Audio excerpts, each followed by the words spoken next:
then they'll only hear one of us. This is the guys talking about stuff specifically today, streaming versus physical.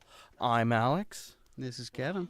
And we will be the guys today talking about this battle.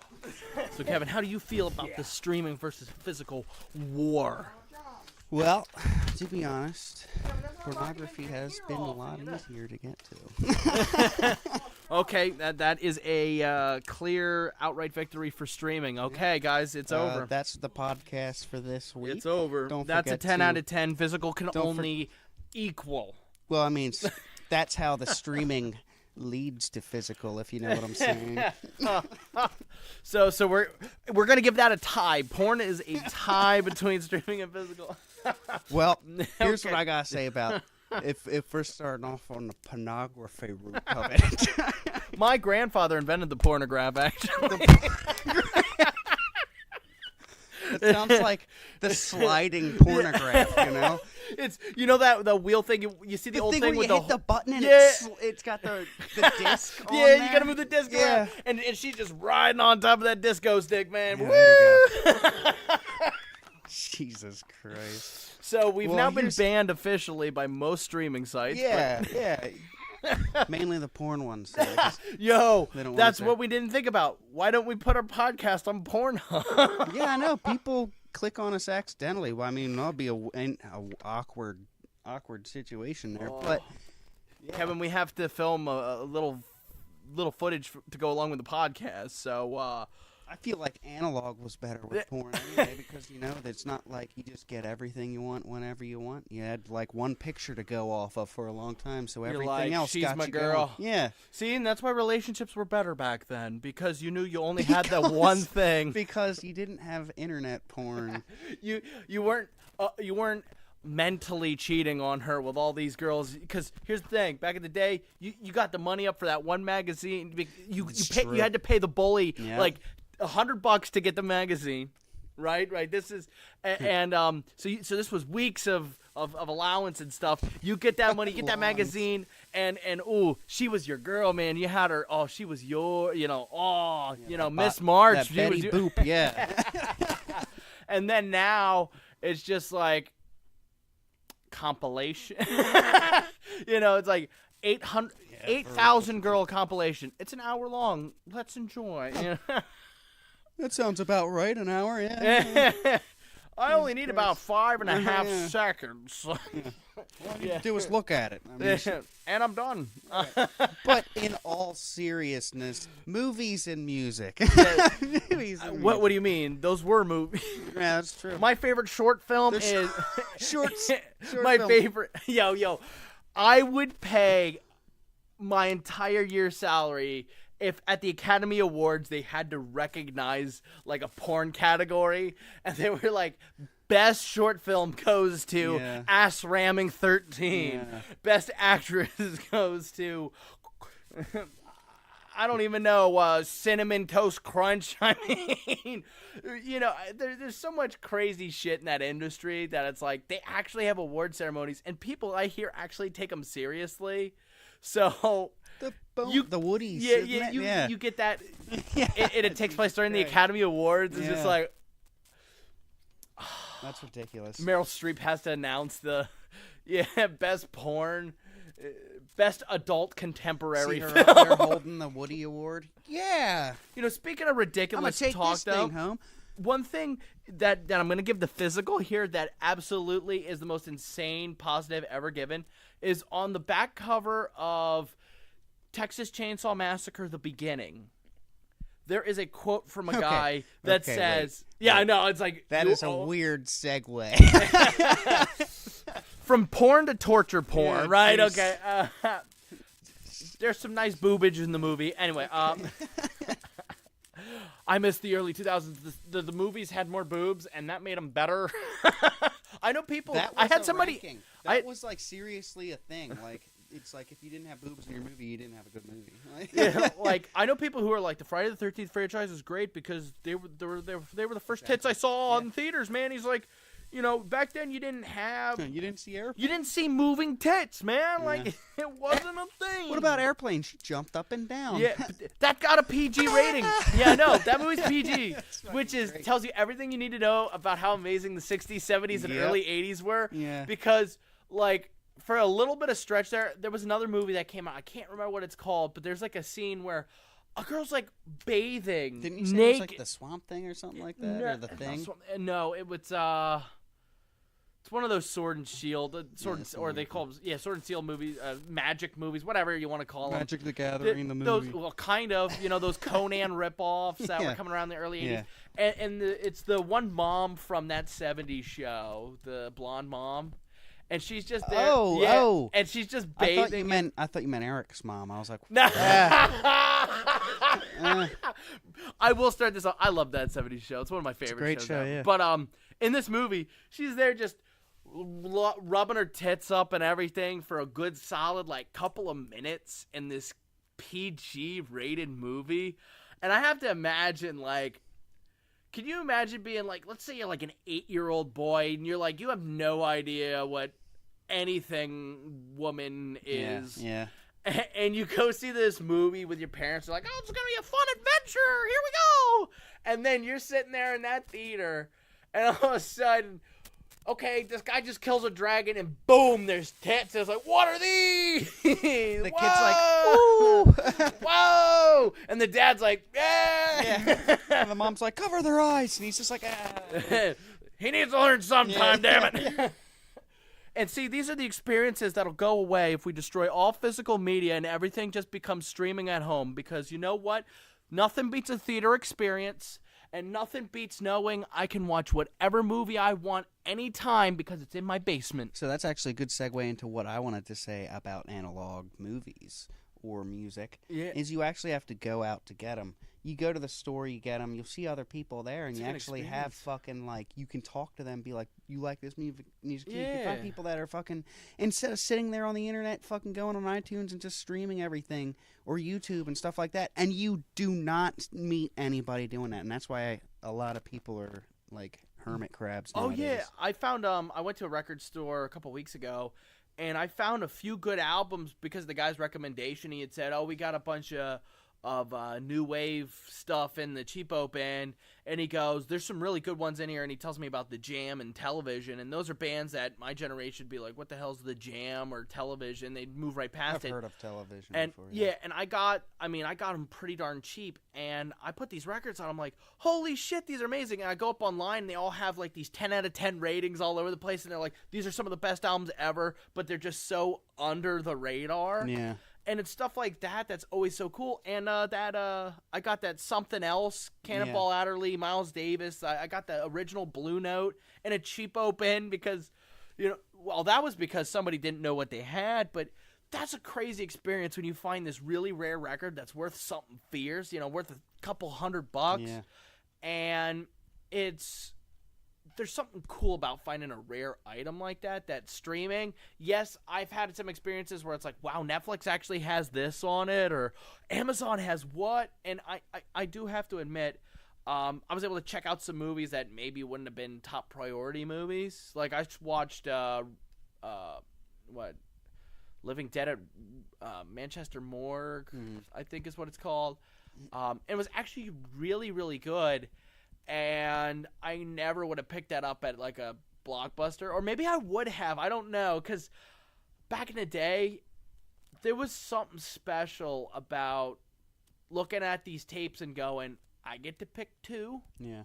And I'm going to go home with two of them. I don't have endless options. I'm looking for what are two ones I want to get. Well, I want something that's underground. I want to get, and a lot of videotape places would carry those cult title stuff. No. And I say no streaming things. Obviously, like Shudder for horror movies is going to carry some stuff. Or if you're into anime stuff, like I would always go get DBZ tapes. Yeah. You could go get that on Crunchyroll or something. But here's where I do have some other points I do definitely want to come back to with this. But when you have to sit there and pick two choices or one choice or this is what I'm watching with my money, it's a lot more personal. Rather than going, I have all these things to watch. oh, here's the first thing I saw that I want to watch. Boom, and you play it. Yeah, that's one thing that you could say, I guess, in one person's opinion, but I don't actually see it as a good thing, is that if you're streaming things, it's cheaper to get. Like, it's cheaper to get a song on iTunes than go out and buy it physically. But the artist also gets less. Oh, artist gets much less. Like, when I get streams of my songs, like, I get 0.08 of a cent or something. No, like 0.08 of a cent is what I have to split with the company. Mm-hmm. I mean, we're talking about dirt, or maybe that's what I get of it. I can't remember. Yeah. But it's really something where it's like somebody listened to my song, and that's great. But 0.08 of a cent gives me nothing. Yeah. And I think the other thing is, I think it kind of creates that connection you have with what you're picking up. Because if you find, let's say you went to, now obviously if you're in England, this isn't going to apply, and you'll see why. If you found the VHS of Evil Dead, you never heard of this thing, you're like, what the hell is this? And you look at the back cover and you see these really weird looking zombie things and weird effects, and it's like, what the hell is this movie? You're going to pick it up because it looks like this crazy, fantastic, wacky time, and then you take it home, and it's one of the best horror movies ever made, but that has no right being it. I mean, that's this crazy experience. Now you're all like, who made this? What is this? Oh, Sam Raimi. You're reading the... Or you go to the movie store and you go back to the adult section. You get Booty Warriors 5. Yeah. That was my favorite. That was my favorite sequel. Yeah. Nothing will top the original Booty Warriors. Yeah. Booty Warriors 5 is the... That's how I feel when people are like arguing over like the Puppet Master franchise or the Friday the 13th series. I'm like, I mean, all of them are kind of trashy and campy, and I could see how somebody's like could really be into them because they're really ridiculous. But I could also see somebody being really ridiculously into Booty War. Like, so anytime I'm like, no, Friday the 13th Part 5 is better than you think it is. It's like they're all shit. You know, like none of them are good. You can make none of them are good. Okay, Booty War, the best sequel is. It's the most ridiculous thing, man. But some people are really passionate about some really dumb shit, and that's something you lose if physical goes away. Yeah. Because streaming, nobody's really dedicated to anything, because you go, the next day I'm going to catch whatever's next. You're not going, okay, this is the album I got with my money for the month. Mm-hmm. This is my album. You're going to listen to that every day. Meanwhile, you got streaming, you can go, I'll listen to this person today, and I discovered this thing and this thing. It's not even day to day with that. It's like minute to minute almost. Yeah. Like you listen to a song and it's done. Scrolling through Facebook, I always talk about it with memes and everything. People see a meme, they'll share it, and then they'll see the next meme, and they'll share it, and they'll see the next meme, and they share it. Nobody really gives a shit about it, and then all of a sudden, they're getting shown the same meme they saw 3 days ago, but they forgot that they saw it because of the 8 other ones they saw this day. Yeah. And it just gets to this point where it's like nothing's really having lasting impact. Nothing's hitting. And everything's just a jumbled frickin' mess, you know. Now, it seems like we're attacking streaming right now. And we are. But here's another thing. You go out, you buy a physical copy, like a movie or a record or something. You have people over and you're like, check this shit out. And you pull that out and you're like, fucking right, we're watching this. We're listening to this. Nowadays, you're streaming stuff. You like, maybe, if you don't sync it up with them, if you're talking to them on a phone or some shit, which is what people do nowadays, and I think it's ridiculous. Yeah. They'll be like, you want to watch Netflix? And it's just like, yeah, you're taking it out of it, you know? There was a mode, now...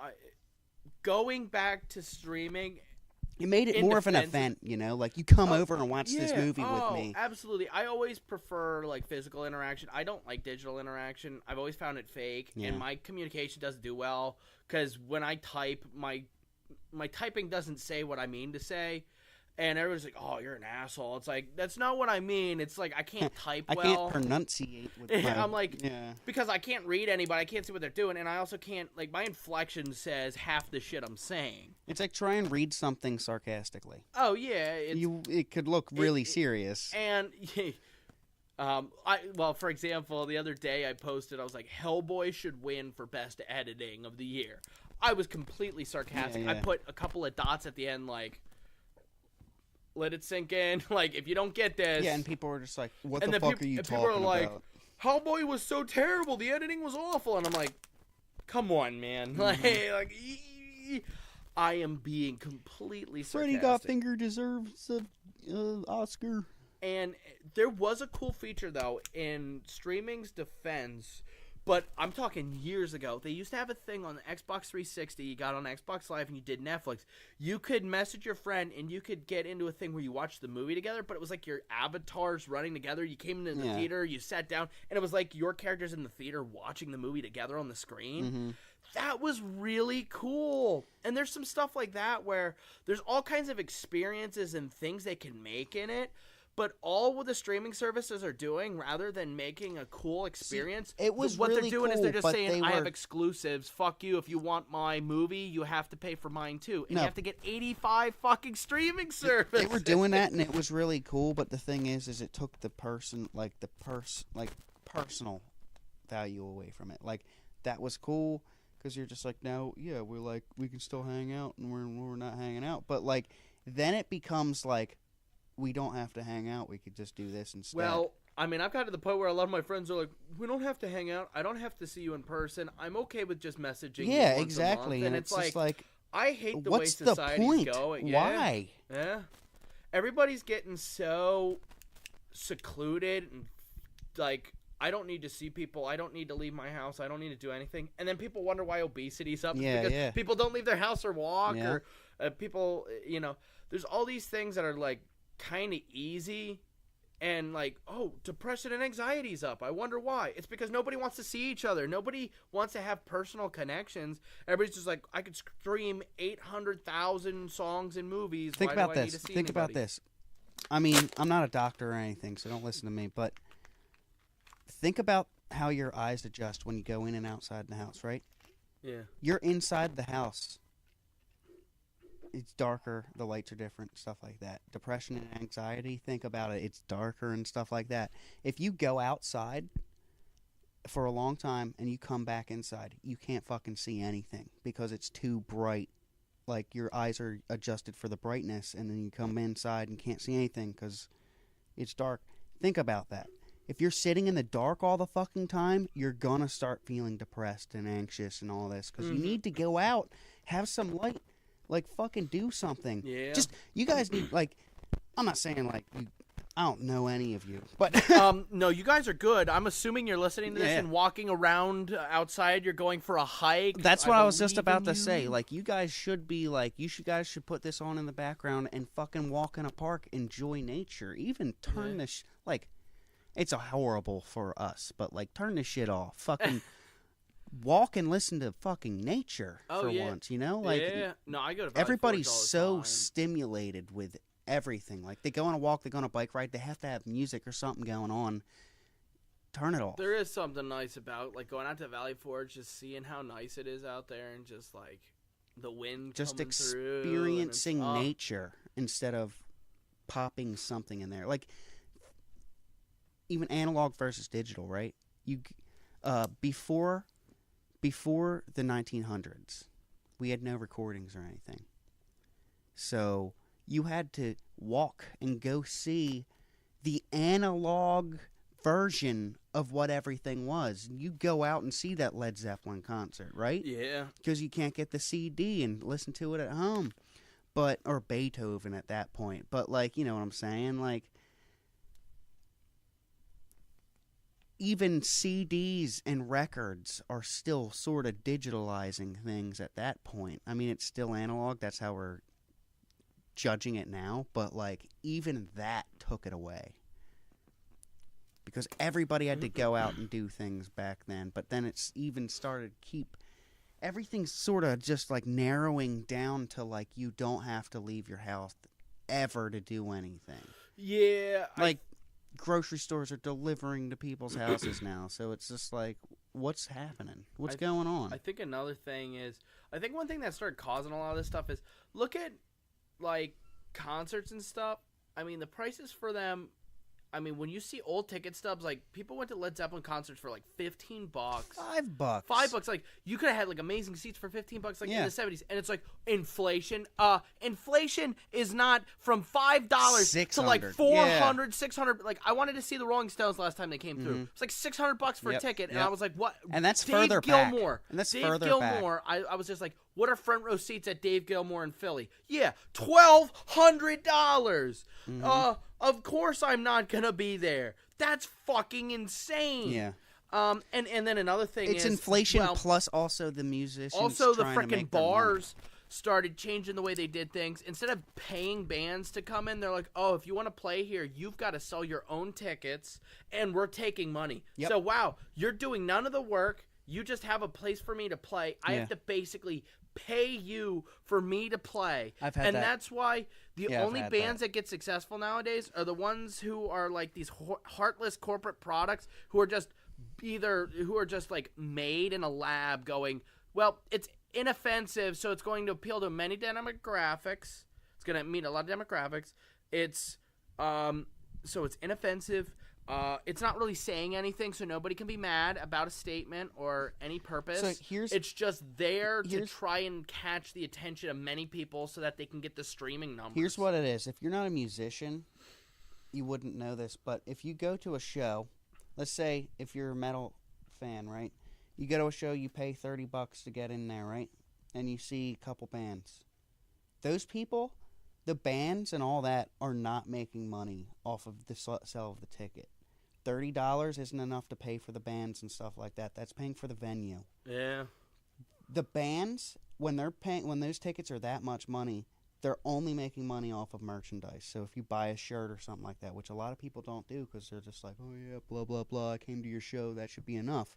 It's not. The bands aren't making money from ticket sales. They're making money from the merchandise. But David Gilmour and stuff like that, nobody's buying David Gilmour merchandise. I mean, they might buy a shirt, but like they're making their money because they're older.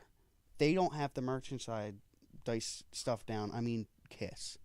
But, like, they don't have their merchandise sales down, so their tickets are $1,200, $600 to pay for everything. Yeah. So they're making about they're definitely making more money than the bands, but, like, they're not making as much as you think they would be. And that's kind of digital's that's part of digital, I know too. people who tour up and down the coast, and I know people who, like, they're kind of grinding and they're doing a lot of different shows, and they're like, we made enough money to cover our housing, our gas, our transportation, and enough to basically cover what would equate to be like minimum wage job worth of the hours that they've been out and doing all this. It's like, that frickin' sucks. You don't really think it costs money to move the equipment, move your stuff, live. Like Led Zeppelin, I mean, it's a little ridiculous, but they would like cargo freight their entire stage. Like not the stage, but like there's whole like Led Zeppelin lighting, all this stuff, like the big troughs and shit like that. They would move that because they couldn't take it apart. It would be more expensive to take it apart and take it in smaller pieces or rebuild it. So they shipped it. But it cost, what, $100,000 to ship it from London to the U.S.? So you aren't thinking about, like, you're thinking about how much the band made, but, like, they're spending a lot of it on the performance. Yeah. Yeah, no, and that's the thing where it's like, things are not in a good place in the creative realm. And I know I've been talking with Kevin about doing some skit stuff, talking about it. But, I think really kind of the best way to deal with it is just, one way to laugh about it, but another way to address it and make sure people are aware that, like, we're definitely going to come up with this sketch stuff because it will bring awareness. If you actually care about something, like whether it's like a YouTube channel or movies or a movie maker or a band or whatever, find whatever it is your way to like actually support them. And maybe it's saying, you know what, maybe instead of paying for this streaming service for a month, maybe I'm going to do their Patreon, or maybe I'm going to buy their album, or I'm gonna buy a shirt, or I'm gonna, any kind of different. Like, if you think about it, there's a lot of Patreons that are $1. Yeah. And streaming services that, like, I'm sure a lot of you don't, like, you have Netflix, but you don't watch it. Just, it's like $10 a month at least. Like, that shit's expensive. It adds up. Man. And, like, if you do that, you could be supporting 10 different people with $1 a month. And that adds up for those people. Well, and that's the thing. Like, I know sometimes with me, like, I'll find maybe I have a day where I'm sitting down. I'm like, wow, I didn't watch any movies, or I didn't do all those things. But I sat there and maybe I watched a bunch of YouTube stuff. Mm-hmm. It's like, shoot, well, I really like this stuff, and I really want to see what's some other stuff they're doing, and they got some stuff going on Patreon. It's like, oh shoot. And one mentality behind it would be like, oh, why would I need to do it? There's definitely other people doing it, so they'll be all right. But like, think about if you're doing it, there's other people doing it, and that's a cascading effect. And if you're doing that and everybody does that, nobody's gonna make money. So be more like, you guys need to be more open. If you don't spend money, the economy won't move. Yeah. Like, think most of the money's in 1% of the world's hands. That's why the economy's kind of fucked right now, because they're not spending their money, they're holding it. And if they spent it, small businesses would be making money. Yeah. All this, like, think millions of dollars. If one guy went to a store and bought millions of dollars worth of items in a small shop, they'd have millions of dollars. They could open another shop somewhere. Yeah. There's a lot of different things, and that's more the way business is supposed to work, and the economy is supposed to work. It's supposed to be a lot of stuff in a lot of hands, and I don't want to take this into a political dilemma, because this is actually an economical understanding that, Yeah, like when I learned in economics, if rich people start holding their money, a lot of them will hold their money. There won't be enough money for everybody, and that'll artificially stimulate the economy, because they'll have to print more money. It's called a print, like something. It's not a bank run, but it's something like that. But they'll have to print more money, and that's artificially. It leads to inflation. But the thing is, if they've been doing that for 40, 50 years and haven't stopped. Yeah. So you're artificially CEOs.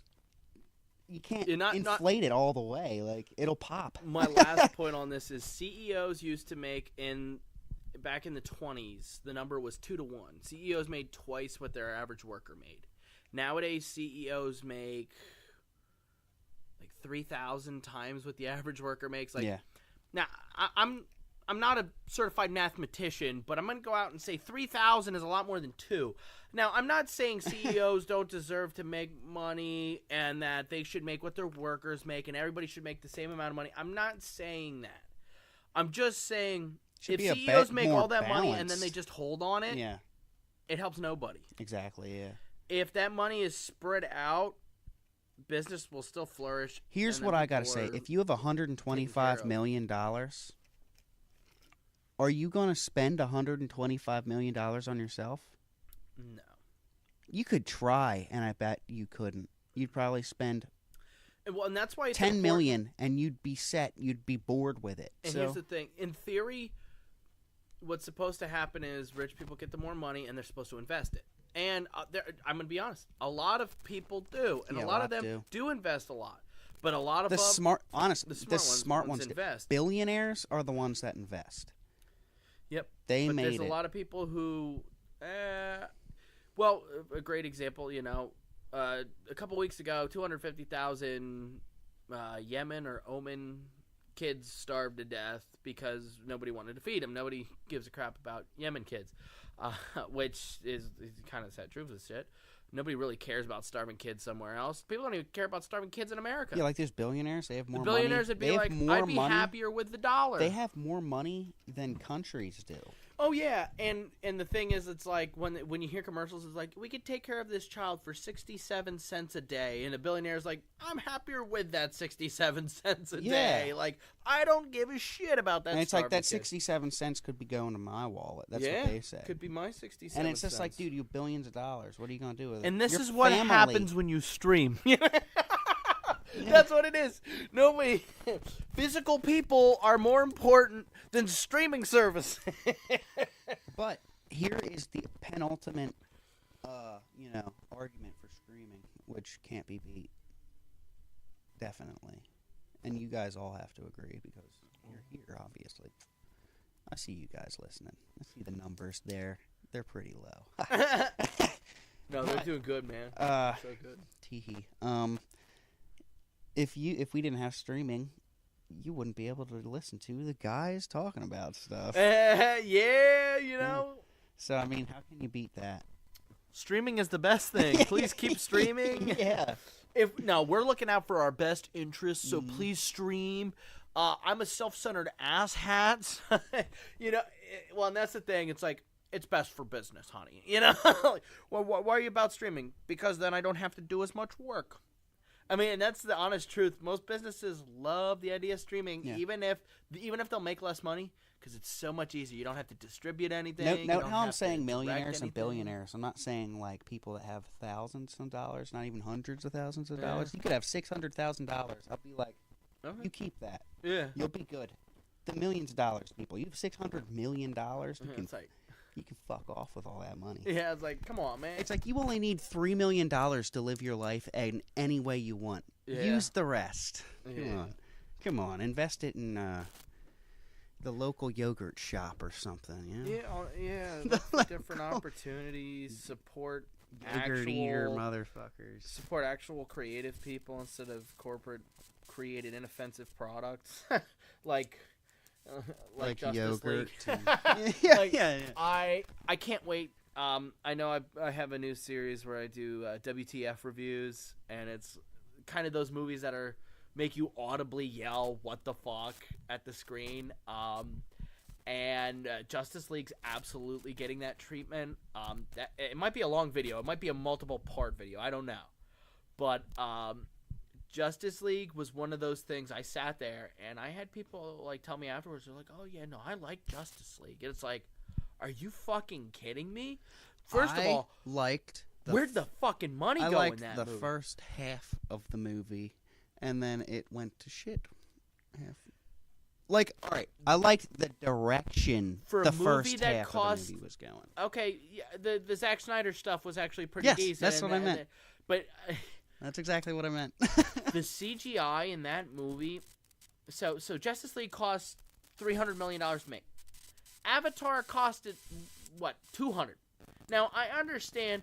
Well, inflation is not $100 million difference. And here's the other thing: Avatar still looks fucking amazing. Who was in Avatar? Well, Avatar was that was James Cameron. Who was in Avatar? Who was in Avatar? Who was in Avatar? I mean, Sigourney Weaver was in it. And the fucking Australian guy that's not a good actor, but he was in everything at the time. Okay, but you have Ben Affleck. Okay, you got but Gal no, if you look at the Gadot, money, though. You got... No, if you look at the money, though, people always say that stuff. And this is where I have to stop people. Green Lantern had a budget of $250 million, which, where'd that money go, honestly? But everybody's like, well, they had Ryan Reynolds. Ryan Reynolds only made like $12 million on that movie. So here's the thing. Well, what did Ryan Reynolds? No.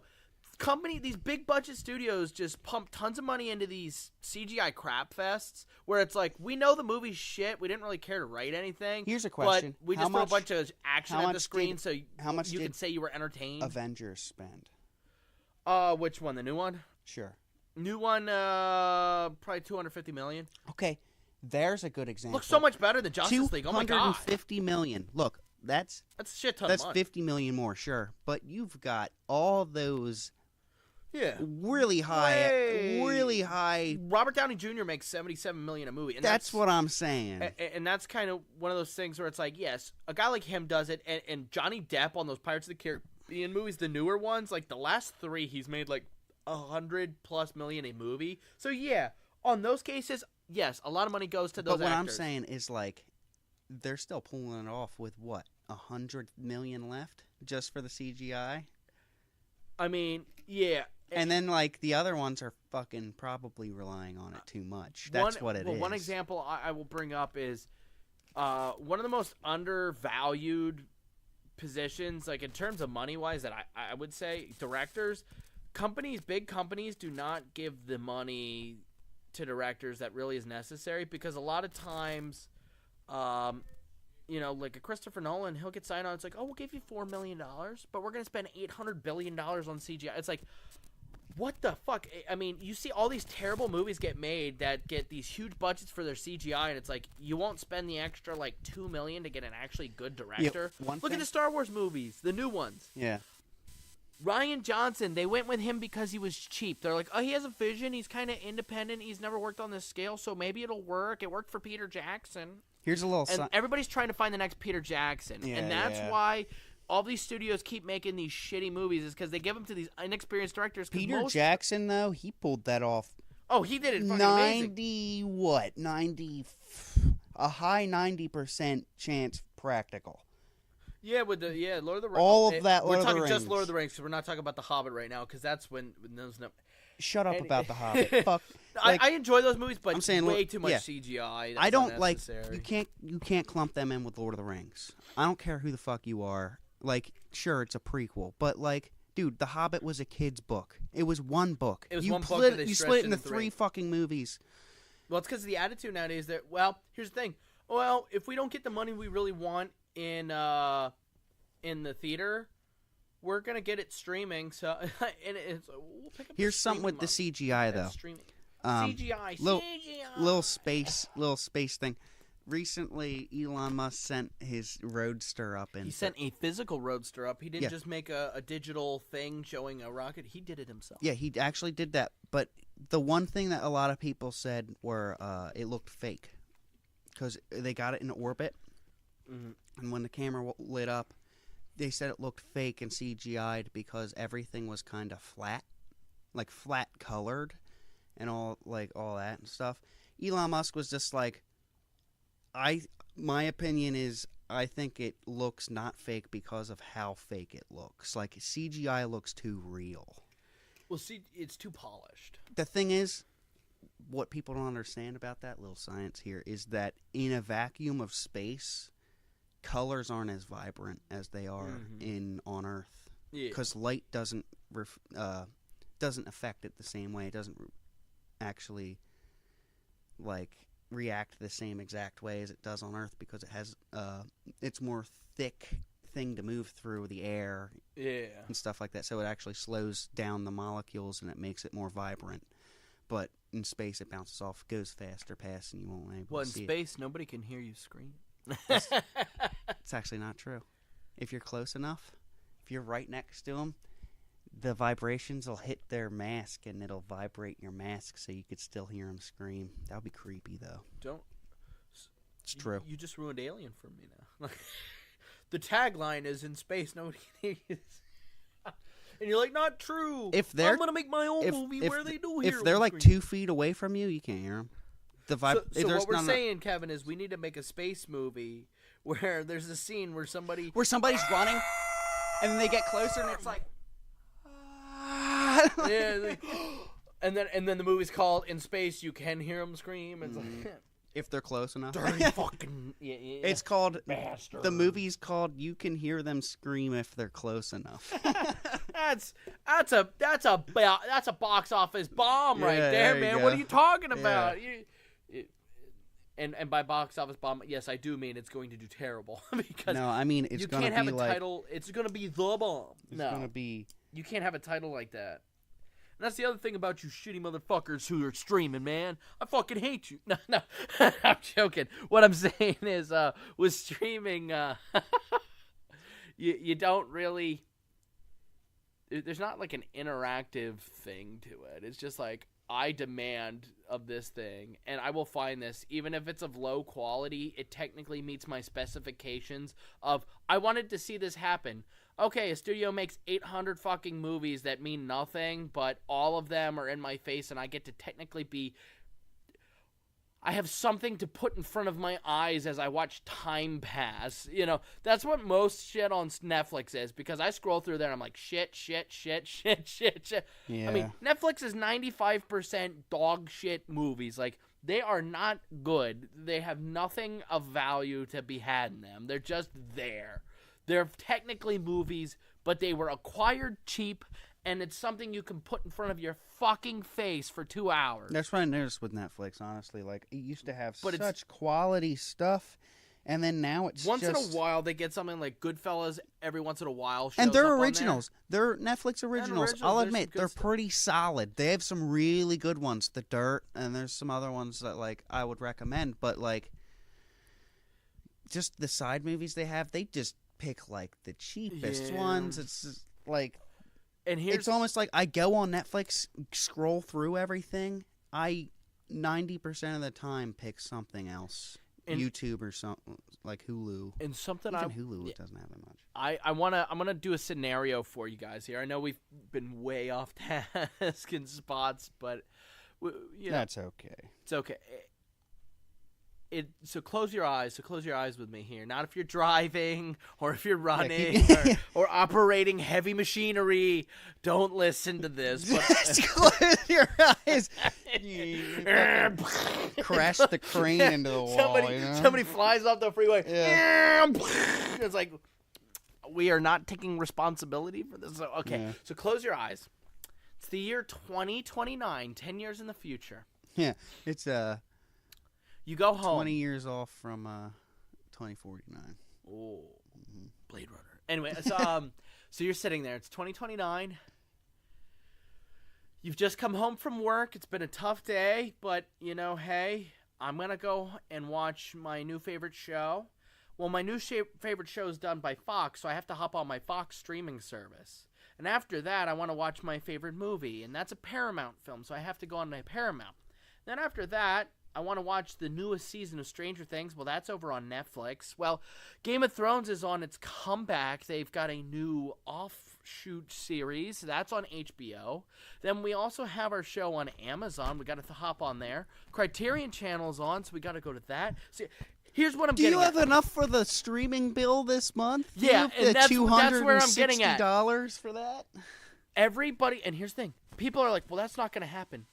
Yeah. Let me tell you all of the streaming services that are Disney just started one. Amazon has one. So let's just list these out here. So we have Netflix, Amazon, Hulu, CBS All Access. So CBS is gonna say, oh, everything's on All Access. HBO, Showtime, yeah, Showtime, Cinemax, BritBox. Wow, BritBox. Crackle. Ooh, we also have to have Crunchyroll for the anime fan. Shudder. Man, there's a couple on the PlayStation that I'm blanking on because I don't. PlayStation TV. You have that for your television. Yeah, PlayStation View. That's what it's called. Yeah, I think. PlayStation View. Criterion Channel. That's new, so you have that to get the actually good movies. You put Disney? Oh yeah, I forgot Disney. Wow. Ooh.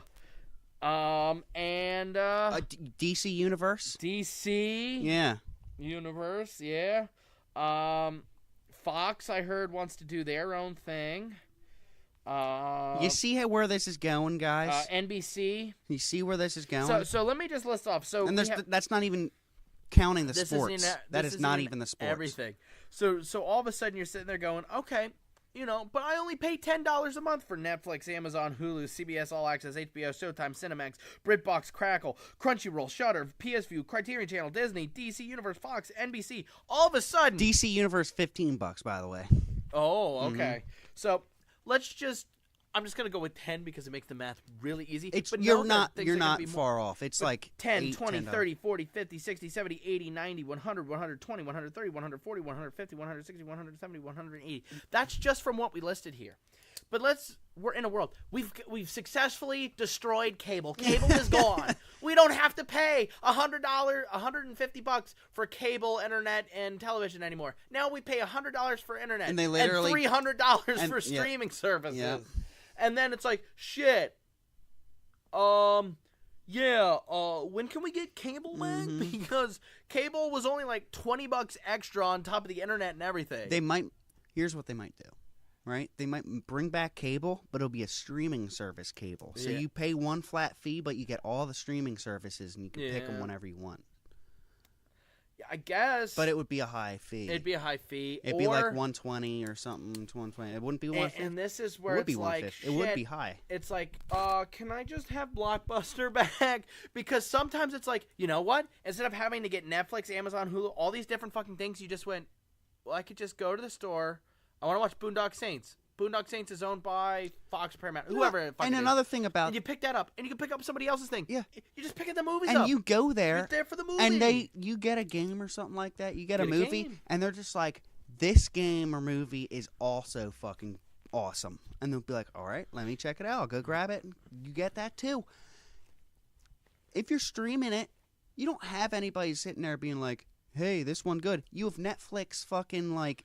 algorithm. Hey, and their algorithm's terrible because they assume once you watch one thing, it's like you only like that thing, and we're not going to show you anything different. It's like all of a sudden you watch one, you jokingly almost watch... none of the things on Netflix pertain to what I actually watch. Yeah. Just because like I watched one thing off, and it's like not the usual thing that I would watch or something. Like, and a good one. I'll watch The Flash. Well, on, and I like, know a lot of people like the show. Who I'll talk to them about Netflix. I'll be like, "There's nothing good on there," and they're like, "What are you talking about?" And they start mentioning all of these things are like they're okay, but it's like, okay, I mean that's a bunch of fine things, but like, have you seen Goodfellas? Have you seen? And you start rattling off which are on Netflix like once in a blue moon, or X-Files. Everyone, it's on Netflix. Then it's off Netflix. It's like. If you just own the X-Files series, you could just watch X-Files. Exactly. You don't have to worry about whether it's on Netflix or not. You just go, oh, yeah, I'll just go downstairs and watch X-Files. And it's like, that's what I have. And I have all of Ash vs. Evil Dead. Because for the longest time, it wasn't on Netflix. Then it was on, and people are like, oh, you bought it. And there's also something about, like, not binge watching, or, like, the fact that you could binge watch it with the CDs, too. But, like, you're watching it on the show, and it just skips the credits, goes to the next episode. You just keep watching it. It's like watching a fucking extremely long movie. If you actually own the thing, which is cool, that's kind of cool. But like, if you actually own it, you actually the credits come up, and you have to be like, do I watch another episode? Do I put another CD? Do I live some life, or and that you're contemplating that choice rather than just accepting it? Like, yeah, I'll just do the next one. And it actually makes it like a show, even if you do watch it episode after episode after episode. Just that like fact of having to exit out to the menu, or like putting a new CD in. Well, and the other thing is a lot of the shows that go on those things, they just dump the whole season one day, and if you can watch it all in one day. There's something to be said about having to wait week to week. Yeah. Now, I mean, that's streaming too. It's tougher. Now, as a show, you have to be able to keep bringing people back. That's tough. That's why they love streaming, where they can just dump a season on you. Because you might binge watch a show and go, like, it wasn't even that good, but you watch the whole thing because you didn't even think about it. Here's the problem with that. You binge watch a show, and the week it comes out, you have to wait a whole year for it to come out again. The thing is, when you have to wait week to week, it lasts half a year, so you only have to wait half a year for it to come out again. You get that enjoyment of like watching through it, and that's and it gives you a week to like contemplate. Well, you know, you could be like, what do you think's going to happen, instead of being look at like, Game of Thrones. Oh, I was an episode or two. If Game of Thrones was just released on Netflix, just like here's the whole season, there's none of the weight of the show. You're just sitting there going like, okay, oh wow, wasn't that cool that happened there? See, rather than like, what do you think's gonna happen? Who's gonna die? Who's gonna live? You just watch the whole season. Yeah, exactly. Like Game of Thrones wouldn't be as big as it is right now, because what would happen is somebody would see episode 1, 2, and 3. Everybody else would be 1, 2, 3, 4, 5, and 6 because they binge watched the shit out of it. And then you'd go in and you'd be like, did you see this? And they'll be like, yeah, and that guy dies. And you'll be like, what? I only watched the first 3 episodes. Yeah, and they'll be like, oh. What do you mean Sean Bean dies? They'll be like, why are you so far behind? And it's just like, because, you motherfucker. Like, that brought people together. It gave everybody one fucking thing to be on. That, like, everyone's on the same page. Well, and another thing is, I had heard with Game of Thrones, the show was actually not doing so well its first season, and that's why they killed Sean Bean off, was because they went, we have to do something bold. Nope, like, we're not getting people in. And then people heard of, whoa, they killed the main guy.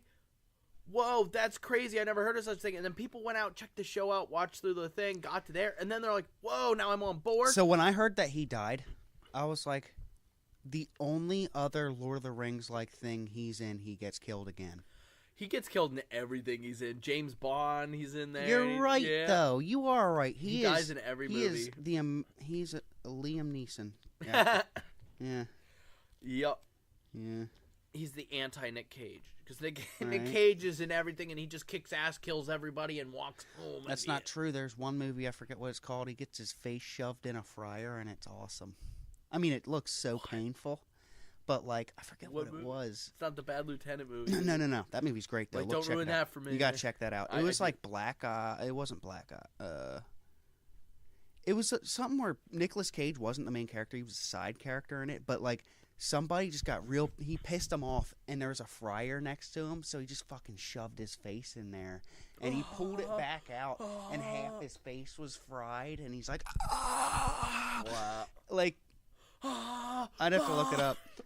And that's crazy. Another point. When you went... Let's also put things this way. You go to a movie store, and you're like... And you pick up a couple of movies... And the cover of it looks good. The synopsis sounds cool. You get to the front desk and the guy goes, "That's the worst fucking movie ever made. Don't watch it." Yeah. Might keep you from not watching. Yeah. It might keep you, you're not going to be watching this horrible, horrible thing. And it's like, but it sounds cool. It's like, no, Howling 2 is terrible. Do not watch it. Now, I actually suggest Howling 2, but in a oh my God, how did this get made kind of way. But what I'm trying to get at is there's something cool about going maybe to a movie store and it's like, let's see, Nick Cage is in this one. I'm picking this up. I like Nicolas Cage. The head cook at where I work, he had a perfect experience with this because he said the first time he heard Metallica, like he didn't know he was more into hair metal and stuff like that at the time, but then he went straight into thrash after that. But he said he went into a record store and they had a bunch of cassettes all on the wall. And he didn't know what he was looking for, so he just went through, looked through all the names, which you wouldn't be able to do this. Like, if you went on iTunes, look through the names, it's a little different than, like, going to a store and looking at the actual thing. Yeah. Because, like, you're just looking at a list of names on the computer as opposed to going and looking at the physical copy and looking at it. He said that he saw Metallica written on there. He's like, that's fucking cool. It says metal right on it. He pulled it out. It was Master of Puppets. Had all the crosses and shit on there. He's like, that's badass. Yeah. Put it under his arm and walked right out. And then he said he was hooked right after that. And, like, he fucking went and put it in his car, listened to the whole thing, and it was fucking awesome. Never have that experience nowadays with this fucking... Yeah. Like, nobody's gonna be like, I'm gonna put this on my iPod and go right to the car and listen to it. And even then, there's a sound quality that's missing.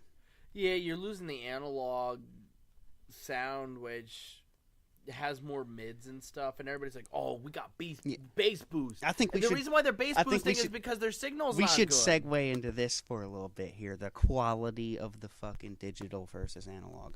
So and that's a big thing I put here. Digital compresses everything. Oh, it does. And if let's say you got a 4K TV and you want to see the highest quality you can see a movie in, do not go the streaming route. You have to go the physical things because 1, your internet will be buffering.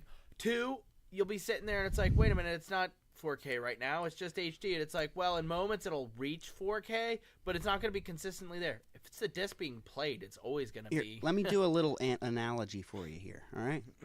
Here's compression. If you don't know what compression really is, right? Here's a great analogy. So you're thinking about titties, right? You got a good set of titties. Girl jumps around, right? You got the analog. No bra. Jumping around. They could be nice. They could be flabby. There's some good aspects about them no matter what. You got all this stuff. You pop the compression on there, that bra, you got them all fucking perked up and shit like that. You can fucking, like... But there's not that, like, fun aspect to it, you know? The bounciness that you need. You need the bounce, man. You need that free-flowingness, free you know? Flow, man. I want lossless audio, man. Yeah. And, like, you know, you don't need all that, like... in the a good push-up sound brawls, system, you know? And that's why they say, like, if you have a really good sound system, you will definitely notice the difference between vinyl and an audiophile. Yeah. Meanwhile, if you have a shitty audio system and you get something that has a bass boost, and this is where I'm coming at, you know how every company, oh, we got bass boost. It's because they don't have enough signal going through the fucking recordings. Because they're audio, they're digital. Oh. A lot of things, you're right about that. The bass boost now, but a lot of things are actually going to treble and bass boost now. Yeah. And one thing that really pisses me off. We don't need mids. It really annoys me. Like on every sound system that I get, if I try and look for sound systems or anything, or like on the remotes and stuff, you can turn the treble up, you can turn the bass up. You can't turn the mid up. Yeah. And that, I'm like, that's a whole thing. I want a 7-band EQ, man. I want the mids. Well, example. You need the great mids. example. One that I always talk about is Metallica Master of Puppets. That album, mids make the guitars sound mean. Yeah. Without them, if you don't have good mids, it sounds really weak. Mm-hmm. It's still Metallica Master of Puppets, so don't get me wrong. I'm not saying if you don't have good mids, it sounds like shit. No, but it really helps with yeah. See, it's a full. It was mean. See, the thing is with bass and treble, it's the high and low end. So there's a middle part that's not there. It doesn't have a full meatiness in the center. We're gonna hollow. scoop our mids. Fuck that. It sounds hollow. Yeah. It sounds hollow when you have both of them turned up, and the mids aren't balanced. It sounds really hollow. Treble sound tingy, and then the bass sounds so muddy. And that's the thing my dad will talk about. Anytime he's like, all these modern metal guys, when they're playing, you can't tell when they're changing notes. Because they keep their tone knob all the way down. And it's because it's all bass and all treble, no mids, because they call it scooping the mids out. But what they're doing is they're taking out the thing that I call the flavor of your sound. Jimi Hendrix doesn't have a sound without mids. If you take mids out of Jimi Hendrix's tone, it would sound like garbage. Pop your guitars on single coil and listen to it there. You'll really hear the mids pop out, too. Yeah. So, you can tell the difference there. Good Good fucking time. Yeah, but it really is different. And what I hear, I don't know this for sure. So digital cuts out the lows and the highs, so it fucks it on both ends. CDs, I think, cuts out the lows mainly. I think CDs are sort of getting there, but vinyls have the highest range out of everything. Yeah. I think it has the highest and the lowest range. I don't know about lowest. I could be wrong about that. It definitely is the highest. It's going to have your best quality file because typically it aims to get the closest to lossless quality on it, whereas CDs are about making sure it fits on it, you know? Like, think about this. If you're looking at a graph, if there was a song graphed out and there's the peaks and the things, digital would cut the peaks off and cut the minimum peaks off, and it'd kind of flatten them out. Another great example of some crazy stuff that's happened because of the streaming taking over is they've started like making artists either want to release things more often or loading albums with more tracks because if you have more songs, that's more songs to potentially get streamed. But a lot of times what ends up happening is you just add a lot more filler. And albums qualities have gone down because yes, Revolver from the Beatles is only like 35 minutes, but it's 35 minutes of like amazing music throughout. I think a lot of mentality has switched to like if you pump a shitload out, I'll make it with one. You know, like I just need that one hit wonder we need type one thing. Hit. The problem, like what people need to do. This is a proclamation to all of you. Think quality. Don't worry about the fucking like trying to make it or anything. Just try and make a good quality item. The whole thing, not being like this is our one pop song that'll be the one that gets on the radio. No, make an album, and if one makes it on the fucking pop radio or whatever, then good. You made a song that is kind of nerfy and stuff enough to be on a radio station nowadays. Yeah, well, and that's the other thing is. I mean, I gotta be honest. outside of listening to like, I'll throw on the classic rock radio. Outside of that, I can't turn any other station on. Like I really classic rock radio though. I used to listen to that. Right, used to play amazing music all the time. They and play then it like just the same stuff. Switched to like playing like not even the same stuff they used to play. They switched to playing the same stuff of like less quality. Yeah, I mean, I'm not trying to say bad music. My problem, less quality. I would say one of my problems is a lot of times, I'll throw the station on and I'm like, Led Zeppelin has more songs than just Stairway, When the Levee Breaks, Going to California, and those are the only songs that get played on the station. And they play them all the time. At work, I'll listen to Sirius XM radio, the satellite radio, and I'm listening to Ozzy's Boneyard and Liquid Metal. They play a Led Zeppelin song like once or twice a year, and I'm like, what the fuck is going on here? Ozzy's Boneyard's not playing Led Zeppelin, and then like I'm sure that there's other radio stations that are playing Led Zeppelin, but it's not like it's probably like they're playing Bob Dylan and stuff like other stuff that like Led Zeppelin's a different fucking like Bob Dylan is definitely good, but like if you put Led Zeppelin and Bob Dylan together, it's like they're kind of separate. They're different kinds of music. Yeah, so like that's the radio station that they'd be putting the Led Zeppelin thing on there. Like it'd be a rock station, but they'd be playing like a bunch of amalgamous rock bands that don't sound good together. You know what I'm saying? Yeah. Like, well, yeah. A lot of times on the radio, it's funny because you'll get like, oh, it's a Led Zeppelin song, and then Pat Benatar's on, and then Huey Lewis will come on. It's like, what the hell? And then all of a sudden, then the Beatles are on. It's like, Guns N' Roses after that. Yeah. And then the other day, I mean, they started playing 90s stuff on those stations now, which is like, wow, I'm old. But two, it's like they played Jeremy by Pearl Jam the other day after like here's what I think. Beatles. I think those classic rock stations, they shouldn't broaden the years, right? Just because it's like 40 years ago shouldn't mean it's classic now. It should just mean that like there's classic rock 60s, 70s, early 80s. Yeah. That should be where it stops. You shouldn't be like now it's the 90s too, like we're including yeah, Eddie Money gets played on the one station quite a bit, and it's like the people who like the Beatles and Led Zeppelin are not the same people who want to hear Eddie Money. Classic rock for me stops 1979. Pretty much. And then it becomes a new age. Like, clump the 80s and 90s together for rock. And the 90s will get a good boost there. You know what I'm saying? Well, you got, like, Van Halen and shit like that. So, like, you got the good ones, and then the 90s kind of just, like, pulling off the 80s there. Yeah. Well, Argue me, I don't care. It's really interesting that it's hard to... The Foo Fighters. I'm not a Foo... People are always like, you don't like the Foo Fighters? No, I'm not saying I don't like them. Here's what I like about the Foo Fighters. I much prefer Nirvana to Dave them, Grohl did all of it, basically. At least the first album. Well, he did 90% of the work.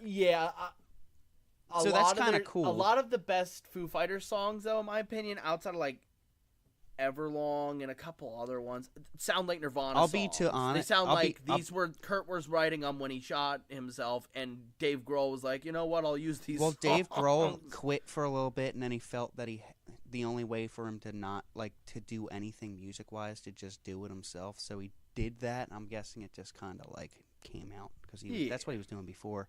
I mean, like Jimmy Page.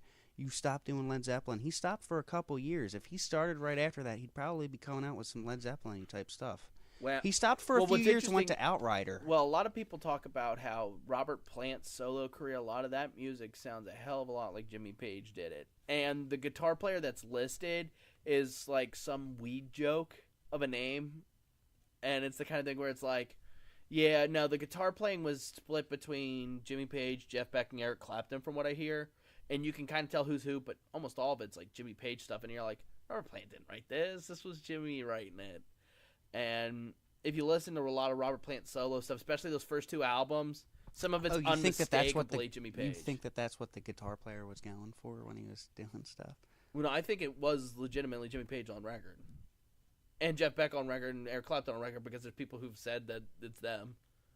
Oh, I'd have to look that up. because I mean that'll be fucking sick because those three are the greatest. But like, just Robert Plant mentality towards Jimmy after Led Zeppelin and stuff like that was so like, I'll just like the fucking Live Aid thing. He did it because it was Live Aid. I feel like.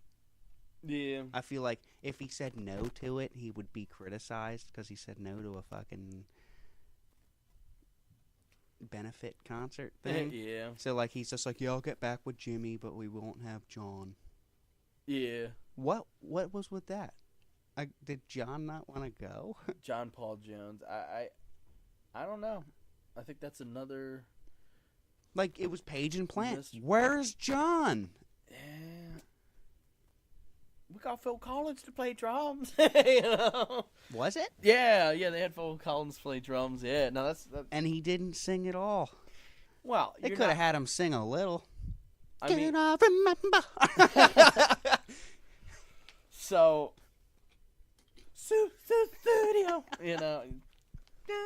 See, I like Phil Collins. I mean, I love I love Genesis, and I do like a lot of Phil Collins, especially in the time that he would have been in Genesis and stuff. But we're not going to dive down that rabbit hole. But here's the thing: when you physically buy something from a band, you have a connection there, and it's like I really like Genesis. Like, I don't hear anybody talk about bands they like or artists they like. I hear a lot of people like, I heard this song this week. It was pretty cool. And it's like, but.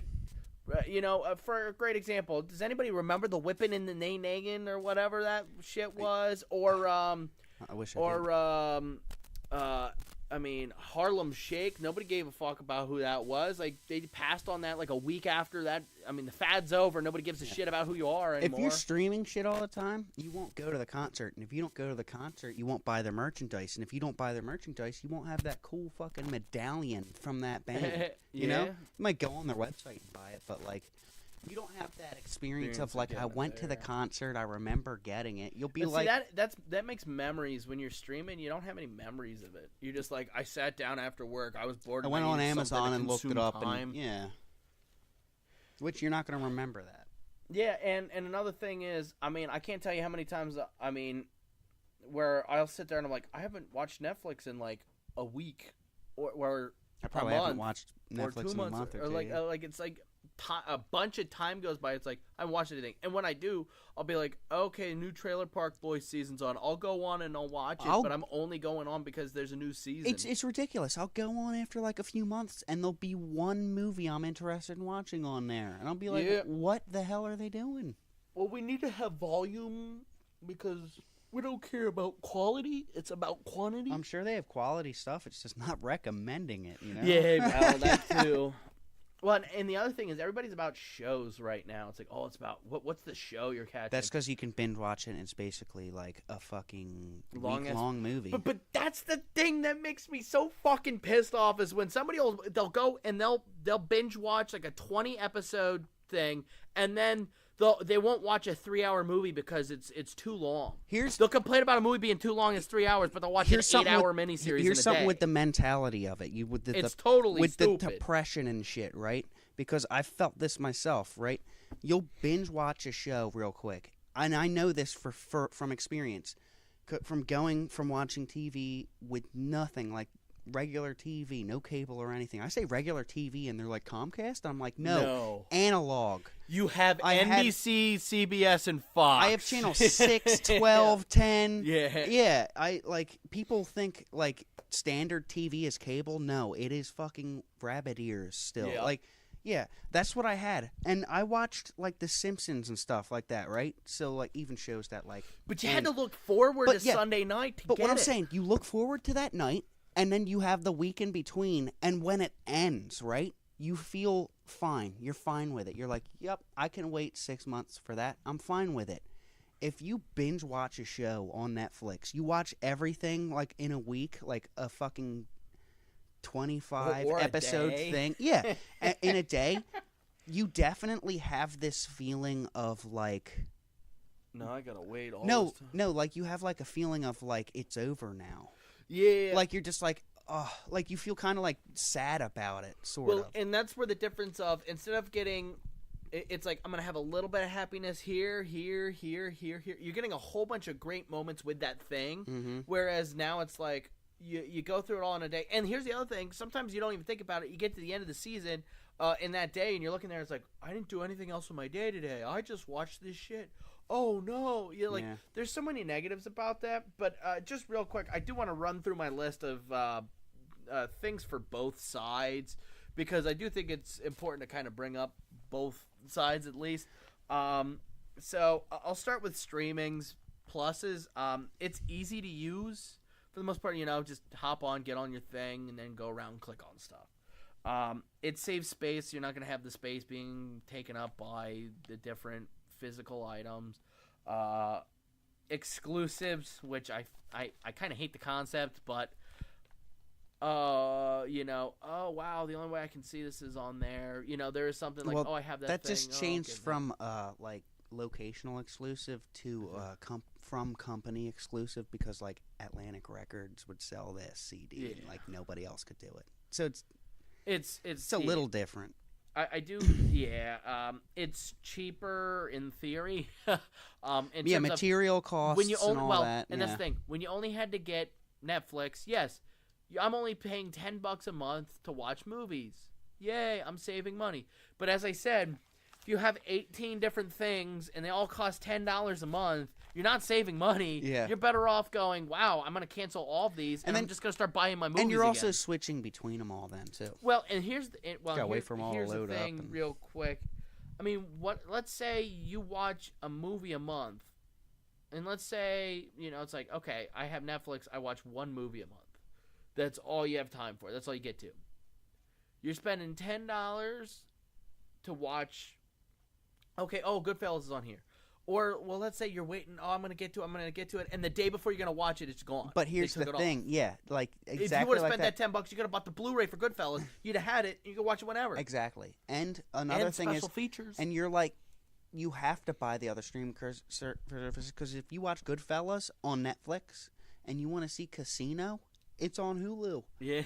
You gotta have Meanwhile, that too. I own both of them, and I could just watch them. I don't think either of them is on either of them. You'd have to check, but yeah, it does go on and off Netflix. Yeah. I've seen that. Check them out, guys. I have Oh recommendations.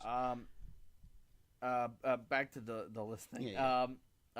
For streaming, I did write Criterion Channel. I do think it's a new streaming thing, and their thing is a little wonky where.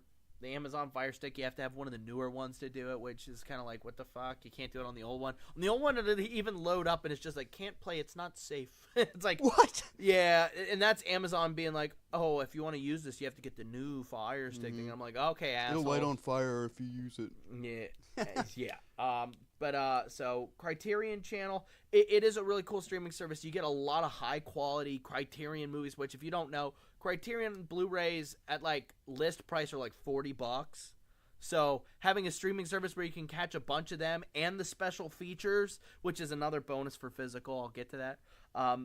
It's really kind of cool, and there's a lot of stuff. They have Adventures in Movie going, which are some really cool features. And that's things where like streaming services offer more than just, okay, here's some average movies and television and shit that's all just generic as fuck and doesn't mean anything. But and then I already checked this off, but we talked about streaming porn. It's kind of awkward to go to the guy and be like, I want to pick this tape up. It was it was kind of a joking topic, but it is really fucking honestly true. It is. I mean, there's something to be said about that. Yeah, I mean, oh, I lost my pen. Conveniency wise, yes, for sure. But it's a little. I want to rent Ass Master 5. It's a little too convenient at the same time, because it takes the overstimulates you with it. And the quality's not even that good in the streaming stuff. You gotta pay for. No, I'm joking. Jesus Christ! Am I? You don't have to pay anymore. You got all the shitty, cheap porn. You're not looking at the right places. You can get all the ugly girls you want. Anyway. Jesus. And then my other thing is, it eliminates that, what if you go to a movie store, you pick 2 movies up, you get home, and both of them suck? Yeah. And now it's like I spent all this money for the shitty ones. It's harder to turn off a bad movie when you paid for it than on Netflix. You can be 15 minutes in and go, okay, I don't like this, I'm going to watch something else. But another problem is It also forces you to give the movie a chance. well, and gives here, you, makes you give you a chance. Which is a Roger good thing. Corman said about horror movies specifically, he goes, it's different on television compared to in the theater. In the theater, you paid to be there. You're sitting there. You want the suspense. You're there. You want to know what, like, there's a whole thing going on. You don't know where it's going. You're giving patience to see what You're progresses. not in the comfort of your On home. television, I mean, he said the big thing is you need to have scares early on because people need to be given a reason to want to watch this or whatever. And it's like, now you're rushed, and because of it, your movie's not going to be as good. And it explains kind of the shitty jump scare horror movie culture we have now.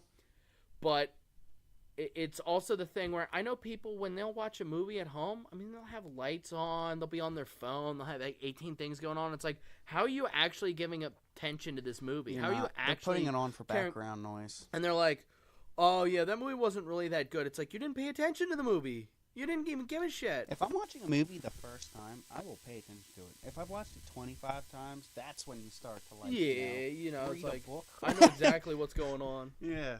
You're quoting it as it's happening. Like, Yeah.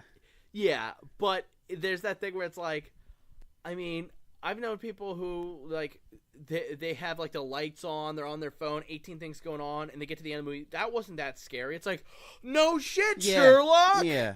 You have the lights on. It's the middle of the I morning. feel like a lot of people You're on that your judge shit like phone. that, they're not paying attention most of the time. Like they're like, hey, listen to this song. They'll be like, okay, and they'll look at their phone immediately and start fucking around. Streaming has also destroyed attention spans, It and now has. people are like watching older things. Oh, this is so boring. The pacing is too slow. long, It's like, yeah. no, that's necessary to build the weight necessary for the film. When you don't have weight, it's inconsequential and it's stupid and bullshit. You know, Like- there's nothing there. I could be wrong, but in 10 years, the way that society is going with how fast everything's moving, Lord of the Rings, the intro to Fellowship of the Ring will probably be too slow. Where, know, where Lord he's of- sitting there in the grove reading a fucking book and Gandalf's riding in. That's a slow beginning, but it's awesome. It's great. It gets you going. Like, There's an adventure about that kind of thing. People, like, you need this long build to something, because if I just hop you in, it's like you don't know any of these characters. They mean nothing. They have nothing about them. They're inconsequential. There's no weight in this film. It's just there to waste time. part of it might That's be not what filmmaking is part about. of it might be that people feel they don't have time. Like they're always in a rush for everything. Well, and that's and they the can't thing. just like sit down and turn that off. Yeah. And just like Gotta be have, rushed. Gotta get it in. Gotta just do like that. slow the fuck down for 2 hours, you know? Yeah. And it'll help your brain. No, yeah. You need calm time. Yeah. And people don't.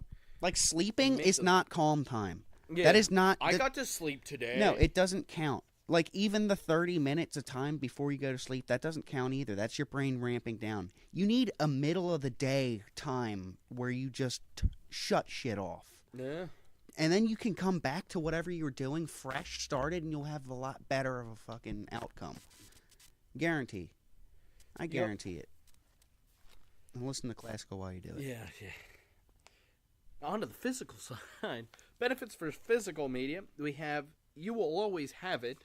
And as in, like, you don't have to worry about Netflix taking something off. Unless they stop making you- CD players or something like that, you know. Don't ever fucking say it. Yeah. I have a Laserdisc player, for God's sake. Yeah. And as soon as I say that, everybody knows, oh, you're going to be biased toward physical. That's because physical's better. And special features. There's no special features on Netflix. It's you get the fucking movie and you get the fuck off of it. Well, why would you want to watch special features? Just watch the next movie. Because the next movie's going to be good. Because everything's good and everything's in front of you and it's so fast-paced. Because fast-paced is the only pacing. I have the 4-disc special editions for each of the Lord of the Rings movies, and Oh, it yeah, has the there's tons 4th of disc, shit. which is like, I think it adds up to like over retarded amount of time. It's like ridiculous amount of time. It's like 100 hours or something like that of bonus material just on these 4 extra Yeah. discs between the 3, or it's 3 extra discs between the 3 movies, but like add it up, you get like to see what the actors do. You get to see like how they made the armor. You get to see Yeah, there's some cool stuff there. what they did for the battles and stuff. It's amazing, but people just Why disregard. would I want actual attachment? Well, and here's the other thing. I've always referred to it as, if you prefer physical media, you're marriage material. If you prefer streaming, you're a whore. Yeah. You know there you go. Because You just streaming, ditch you don't care it, about yeah. it. It's like boom, boom, you ditch it for the next thing. Yeah, you bust a nut and move on. bust it up and get the fuck Yeah. out, man. Meanwhile, that physical is there's a long-term relationship with that thing. Mm-hmm. And and I'm not saying in terms of your spouse about is a this. thing. I mean in the I'll, physical. I'll stick to Lord of the Rings because it's such a great movie. Oh yeah, fantastic. If you have Lord of the Rings sitting above your TV, the box set, you just have it sitting above your TV. You walk in 3 or 4 times a year, you'll probably be like, I'm watching this shit. Yeah, you'll pick it off the shelf. If you're on Netflix scrolling through and the Fellowship of the Ring's there, you're passing it. Yeah. I guarantee Oh, it. it's 3 hours. I'm gonna watch something. So I know what I'll do sometimes is 3 hours if and I'm on 40 a streaming thing. Here's the thing, and here's what'll happen is the hypocrisy of the situation. You'll be scrolling through. Oh, that's 3 hours. I only have 3 hours. I'm not sure I'm gonna pick that. And then you scroll through and you're like, oh, this TV show. I'm just gonna watch a couple episodes, then I'll find something else. Then all of a sudden you're sitting there 3 And hours you're late. later, Yeah. and you're like 4 hours later. Oh, I kept watching this show. Fuck. Yeah, exactly. And well. it's like, poo. And it's like, meanwhile, you could have just watched like a Lord of the Rings movie, which would have been a fantastic experience. And it's funny because I'll see Lord of the Rings Fellowship of the Ring on Netflix. I'll turn Netflix off and put it on the fucking DVD. yeah. Like, it's better. It's better quality. I don't even have the Blu-ray, and it's better quality. Yeah. I want Blu-ray, though. Yeah. That'd be great. Yeah, I mean, Lord of the Rings, I mean, it's a great franchise. But, it's just the thing, and then I also went through, you're going to get higher resolution, better sound. You get to have the physical artwork in front of you. You don't need internet. You don't need the internet. You don't need the internet. There's collectability and stuff. You can resell it if you have it, and you're like, oh, wow, no, I'm going to turn around, I need money. Okay, I'll sell all these things. I'll get that money back. Yeah. You can't get the money from streaming back. It's No. like, no, that money's gone. It's to them. There's rare items which would fall under the collectible thing, but I wrote it in as another thing because physical's just that much better.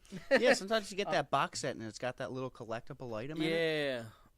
Yeah, you get the little Fucking things. worth it.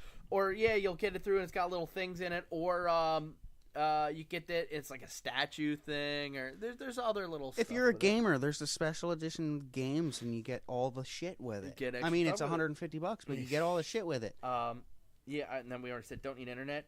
And then I also kind of made a point about how streaming kind of leads to a creation of a bunch of inoffensive, heartless corporate products that really aren't anything, but they're pumped out because they go, we need to meet this audience. It's not good, but the audience needs a movie to physically watch. Here's a good representation for that. If And they're you have a biased towards digital recorder, you have what? A shitload of memory, so you can record as much as you need to. If you have an analog recorder and you have tape, you have that much tape and you don't want to fuck it up. Mm-hmm. So you're going to make sure it's good. Yeah. Digital recording, you'll record it, listen to it, shitty, delete, restart, do it again. You can't do that with analog. You have to listen to it yourself, make sure it's fucking good before you record it. And that really changed things. Because you would play it 50 times and you'd be like, it's actually better this way. I've had people tell me that when they perform live, they say that a lot of their stuff's pre-recorded. They just hit a button digitally and it plays for them, and then they can hop around, dance around, and they've legitimately told this to me, and they've said it like it's a good thing because it makes them lazy. I've heard there's a lot of big musicians. I don't have to work as hard because I can hit a play button. They do use a lot of big bands use recorded stuff, and it is unfortunate. I mean, it's like, what's the point of going to a show if it's just played stuff off the fucking re-recorded fucking record? Here's one thing. Like I've gone to a lot of metal shows, but I saw, like, one example would be Lamb of God. I could tell that they're not using backing tracks. I mean, they could be for some things, but definitely not for all of it. And you can tell because he'll break into a solo, and it was a solo, and I heard him talking about in an interview before, and he's basically like, with that solo, I either nail it or I'm just trying to get through it. And I could tell that he didn't hit it off right away, so he was kind of off with it. But like that's the greatness of it, you know. Yeah. If someone just recorded something, Beyonce's up there going lip syncing the whole time. Fuck you. That's not fun. Listen to a recording. And yeah, there's no difference in the sound. You go to see somebody fucking moving their mouth. And to do different things, play it a little differently, the different sounds, extending a solo out, doing something a little differently. I mean, I can't tell you, you know. Like Led Zeppelin was so great because they could, they'd be in the middle of a song, and they would, all of them would switch. Like one of them would just switch to a different thing, and they would all follow. Yeah. You would not have that in a band nowadays. No, I mean, a perfect example is Grateful Dead did not play the songs like they are on the record. They would take a song in and go, you know what? We're still feeling it out. We're going to keep playing on it. And all of a sudden, Fire on the Mountain, which is like a 4 or 5 minute long song, is stretched into like 27 minutes at a live show. And some people, oh, well, that's just an extension. They're just so full of themselves. No, they were having fun. Everybody assumes everybody's so full of themselves nowadays. It's like, just have fun, man. On How the West Was it. Won, the Whole Lot of Love. It's like a 4 minute song, 3 minute something song originally. Live, it's 22 minutes because in the solo, he plays like 3 or 4 different songs, like blues songs and stuff. They jump around. Yeah. And, I mean, sure, you could pre-record that before the concert. Let's pre-record it. Let's make ourselves as lazy as possible. There's something about like if you break a string mid-concert and you have to stop and wait for them to switch a string, you're fine with that. Eric Clapton would not have his name Slowhand if that didn't happen. He used to, when he was younger, he'd go up in bars and stuff and he would play. He'd bend his B string. It would break a lot because that's an easier one to break, I guess. Mm-hmm. And they would slow clap while he would restring his guitar, and he got his name Slowhand from that. That wouldn't happen today because your string would break and the music would still playing, and they'd call you out as a piece of shit. Yeah, you fake fuck. Yeah, and that's the thing. Everybody's doing that, and one person like does something wrong, you're fucked, and everybody's gonna call you out on it. Somebody slips and falls, and the music keeps playing. Yeah, and these fake things, man. It's been going on since the 80s, like Milli Vanilli, all that bullshit, where that was like 2 people actually recorded the music, and then they had 2 different people go out because they had the look. And that's the other thing. It doesn't matter how you sound anymore. Oh, you got the look. Your music video's right. You're sexy and hot. Here's like, another thing. Ozzy man. with Mr. Crowley. Yeah. You would hear the organ and stuff, and like nobody would be on stage, and you're like, oh, that's a recording. And you'd be like, all right, fuck it, that's all right. There's a guy behind the stage playing that. It's not even a recording then. Like, there's a guy doing it. He could fuck up. And it's still better, even when you're not seeing them and they're actually playing it, because there's like, it's just the personality of it, you know? Yeah. Like, I don't want it to sound just like the record, because it's like, I have the record. I could listen to the record. I came here for a show. Yeah. And there's something about how mean a guitar actually sounds coming through an amp live. Yeah. When it's not, and it's just this fake stuff. I mean, then again, the one guy who told me that they do the pre-record stuff, they're a pop punk band, so that's everything you need to know about the care that they put in their music. I mean, no offense to people who listen to pop punk, but it's not an intricate genre. Here's what you do with both pop music and punk music. With the pop punk is an abomination. Okay, man. Punk and pop do not belong together, man. Unless it's the Ramones. Okay, I'm gonna explain that real quick. Punk is anti-society. Pop is all society. So it's literally an oxymoron. Yeah. Oh, absolutely. But with pop punk thing, they'll record their shit with different, like, they'll change their chords and stuff, and then they'll literally work on their stage presence. That's all they'll work on. Yeah, and it's these fake corporate product put together bands like and then they'll play their CD in the background while they just like strum at the guitar real like cool with their There's volumes no passion, all the way man. Down. Yeah, it's like all of a sudden, once things get easy, like passion's like, we don't need passion. We can make easy stuff because if somebody stops liking us, the corporation's just going to get a new band to replace you with. Nobody wants the Beatles. They just want a whole bunch of okay people who can have a couple hits now. We can squeeze the juice out of you, and we'll put you in the trash can tomorrow. And they're also kind of lying to you. You know, they're putting on a show. They're paying. They went there. The people are there to see you perform, and you're just putting on a CD and moving your mouth over top of it. Bullshit, and everybody. And people, sure, people might not get pissed about that, but how do you not get pissed about that? It's false advertising. It's lying. They're lying to you. You're paying to see a concert, and you're really just giving them what they already own. I wouldn't want to go to a Led Zeppelin concert and then just Jimmy Page sit up there with a guitar and then play the recording of Stairway to Heaven. Yeah, if it sounded exactly like it, it's like, why'd I come out to see this? But it's so perfect, and I've heard that. I've heard people talk about how mixing nowadays just sounds so perfect, and I'm like, no, it sounds so fake. Like, it's so processed that no instruments sound... It's so perfect it is fake. That's the problem. Yeah, it loses any essence of reality. If you want to listen to perfect, listen to classical. Because their rounds, they perfectly loop it back in. The notes speak for itself. You don't need that fucking factory cut bullshit. You can you can naturally go. I always think of classical like a willow tree or something like that. You know, like it's curvy all around, but it still looks beautiful as fuck. Well, one thing I will always say is, to me, nothing beats the ring of a really nice acoustic guitar. It just sounds so perfect. And here's the thing: if you doubt me on this, strum an acoustic guitar and then just strum an electric guitar not plugged into anything. Which sounds better? The electric guitar is going to sound like shit, not plugged in. And if you have your pickups set right, it really shouldn't affect the amplifier. Shouldn't affect it either. It should really play off of the guitar.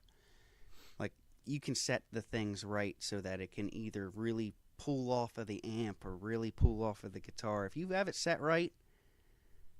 You're right. There is something about an acoustic, and it is the hollowness, definitely. Even a hollow body electric, there's still something about the pickups in it deaden it a bit. Yeah. I feel like that's what it is. It's deadened because it just has extra hardware. And everything nowadays is just so processed, and it's synth pop, synth this, synth that. Everything's synthetic. Everybody's eating McDonald's burgers, which are fake meat with fake cheese with fake all kinds of condiments to cover the horrid taste of what it is you're consuming. Mm-hmm. And everything's, we're gonna auto-tune you because you can't sing. We're gonna meet your notes up. Jimi Hendrix was not on tune at every bit of every song. Yeah, but it fits. It here's works. The thing. It rolls. It's organic. If you can't sing, 1, get lessons and then try it. 2, some people just aren't good at things. You know, But they've got the look. You know what? Looks aren't everything, honey. Because here's the thing. They'll juice you now, and as long as you're giving them hits, they like you. But as soon as the hits stop, you're in the trash can. Yeah, exactly. They throw you the fuck away. Which, that's kind of horrible. But, and they sexually take advantage of the girls on the way there, which, that's not even alleged because we have Harvey Weinstein as proof that that's going on. So that's some fuck shit. But I know that has nothing to do with streaming versus physical. You know what it is? He's physically doing shit. Yeah, he could be streaming porn. Sometimes physical's bad. Yeah, if he was just streaming his porn, he'd be fine. He should have been. If he had a digital program to sexually harass, that would just. Let's not go down this rabbit hole. Woo! This is some allegations and some shit. Well, it's not like we're making the allegations. No. So, It's the news, man. Just remember, guys, here at the guys talking about stuff, we're partially humor. Yeah, you just have to really pick through it. If we say something offensive, it's definitely joking, for sure.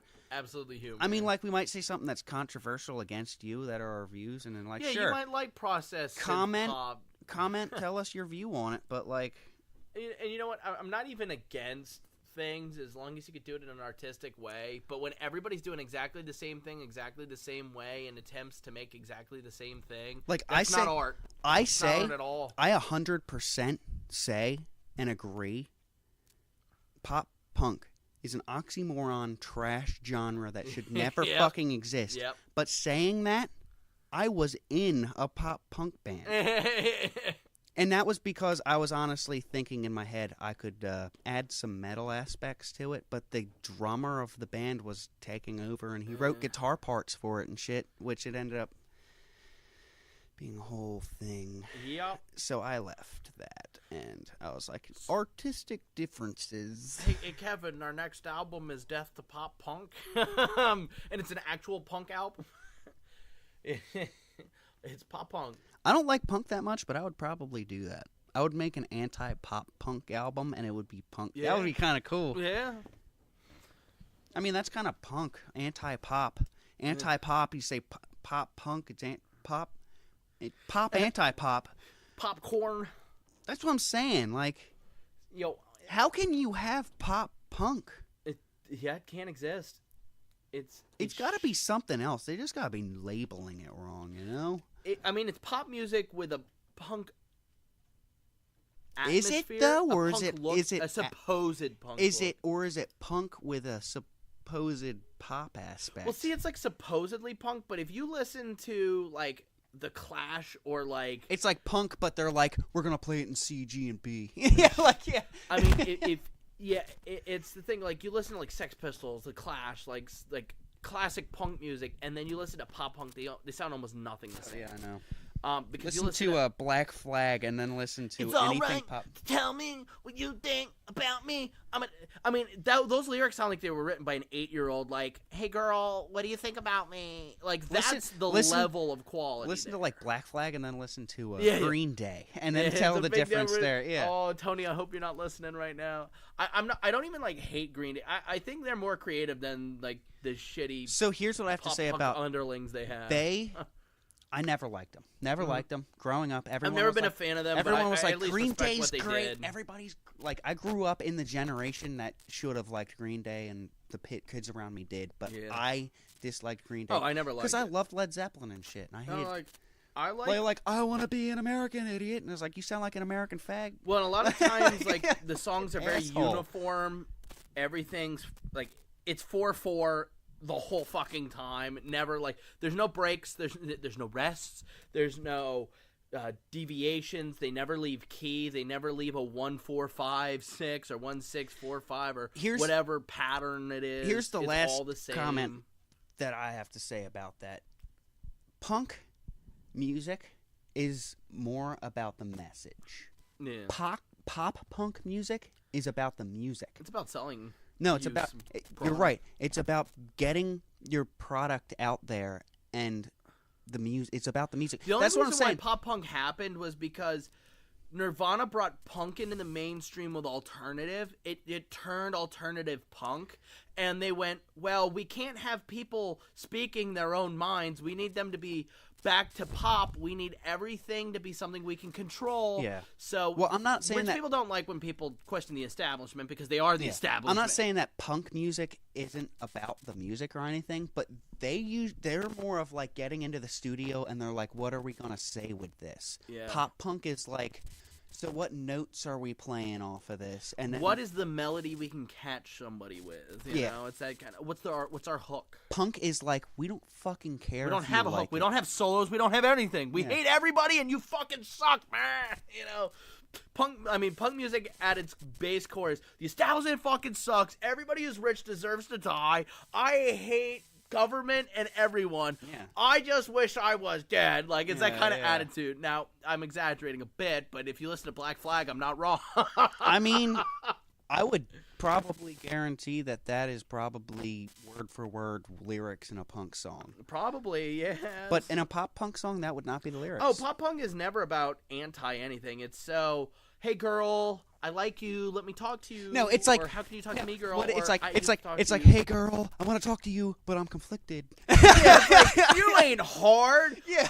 Oh, and then it's like these pretty boys. They have their shirts off. It's like, look how good looking we are. It's like, fuck you, asshole. yeah. You got the gene lottery. Thank you. Okay, good for you, fucking asshole. Yeah. But other people have to actually work at stuff. I wasn't put into a corporate product ban. I don't want to just eat the cock of the massa. That's a you big. know? That's Fuck a, you. That's a big thing about it nowadays. Is people look at people and they're like, "You look like you fit it," and it's just like You've got the look. just because they're fucking a 10 out of 10 doesn't mean shit. They And could they be can't play mentally fucking deficient.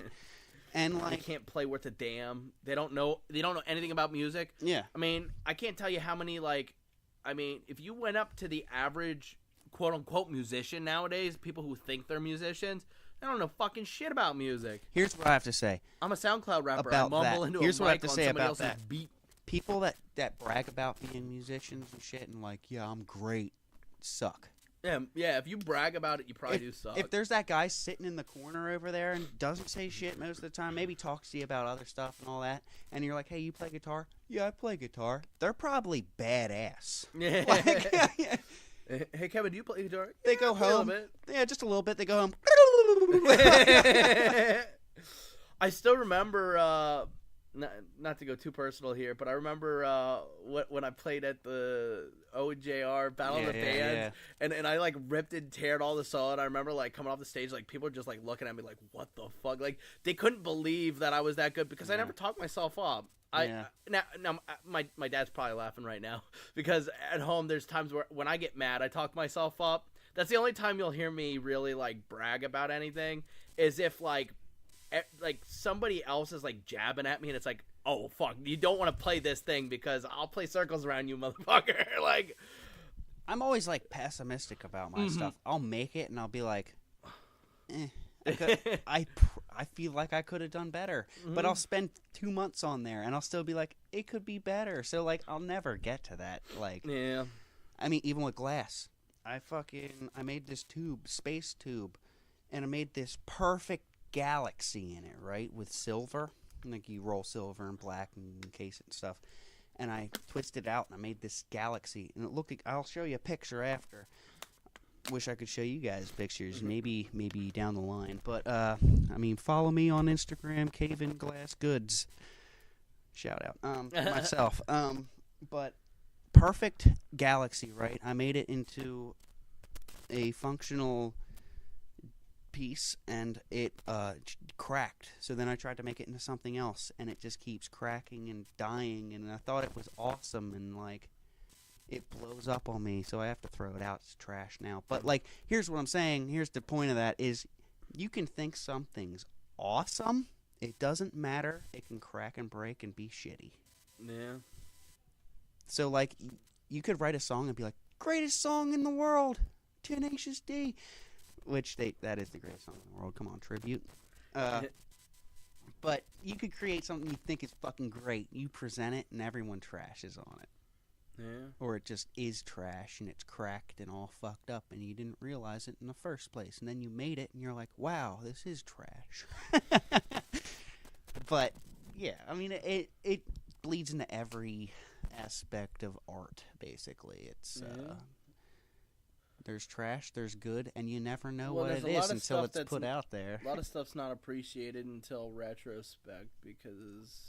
Yeah, and when digital is fully... People are always way harsher when digital, it comes around. When analog gets phased out, then it's like, wow, the quality was so much better with that. And it's like, then why'd you get rid of it? Yeah. Because it's easier to do digital, and that's the thing. People always look for what the easy route is rather than the right route. Because the right route sometimes is hard, and nobody wants to do the hard thing. Yeah. I'd say to close this up, my advice would be make your life like 85% analog. And yeah. that 15% Put the phone digital. down, go for a walk. For real, like, if you have the opportunity to do something analog instead of digital, and it could, the same outcome. If you have a CD, if you have your laptop and you have it on iTunes or something like that, and you have the fucking vinyl of it also, turn the computer off and put the vinyl on, sit and listen to it. Yeah. Or like, I don't know, just do anything. Like, just analog everything. Like, everything's so digitalized. People are people are starting to stress themselves out too much. Everything's moving too fast. Yeah. To the point where people can't sit and watch a movie and enjoy it. Yeah. So rush. Don't just. Everybody needs to meditate more. this is that is honestly what it is. Like, people think that's some hippie shit, some fucking Buddhist stuff, but literally, like, calm down, man. Everybody's too rushed. Everybody should look up basic meditation techniques. Take 15 minutes a day and do that, because even if you just wake up in the morning, and don't say you don't have fucking time for it, because I don't want to hear that shit. Everybody in the world, you could take 5 minutes. Everybody in the world has at least 5 fucking minutes to the side. And 15 minutes isn't that long to ask for, honestly. Well, and hell, you could even just put the music on while you're in the car. It's calming, like anything like 432 hertz meditation stuff, or hell, just even like calming music. And I think that's the other thing. Calm music isn't made nowadays. Like, everything's either like, or it's, yo, motherfucker, gonna shoot you with my gat, motherfucker, gonna no. That's why. Like, that's why I like listening to. down, That's why I like to listen to classical every once in a while, because I do like metal music a Yeah. lot, and I'll listen to that. But it just gets too heavy for me sometimes. oh yeah. And I'll just I'll tone put it metal down. on once in a while. Tone but it for down me, with some Four I mean, Seasons or something like that. You know? yeah, Some- or anything. I mean, I love folk music because it's a calmer kind of music. it can be upbeat though. It can be pretty up It there. can be, yeah. Oh yeah. You're right. But I'm just saying, like, now I'm not sure this is a uniformly accepted thing here, but for me, like, I could throw on, when it comes to country music, for example, I am much more. I'm gonna choose typically older country music, but if I'm going new, I'm going with Chris Stapleton, because you want to know why? His stuff is pretty much, a lot of it is acoustic. Here's and what I voice. have to It's say about simplified. modern country music. It's not country music. Well, Everyone Chris said- Stapleton actually is. Okay. That's why I listen to. Okay, like that's a bad statement because I'm generalizing Florida it. Georgia Line is cancer, so Okay, I agree on that. Here's you my know? take on it. Everybody that I've been around that says I like country and They they like country play pop. their country It's music, country pop, it's country pop. Sure, you could call it that, but it's pop music. I with don't a think- twang on it. I don't even think it's country at all. And they're like, "This is country," and I'm like, "No, it's No. not." It is countrified pop. It's, Yeah. They rubbed a biscuit No. and a chicken They stick got on it. they got a southern chick to sing it. To do pop, yeah. I mean, have you heard Florida Georgia Line? It is horrifically. I honestly, I'm sorry. if I you like worked. Florida Georgia I worked Line, with but somebody that like controlled the radio, and they would Get your put that radio radio on. station Get on, your radio on. the pop No.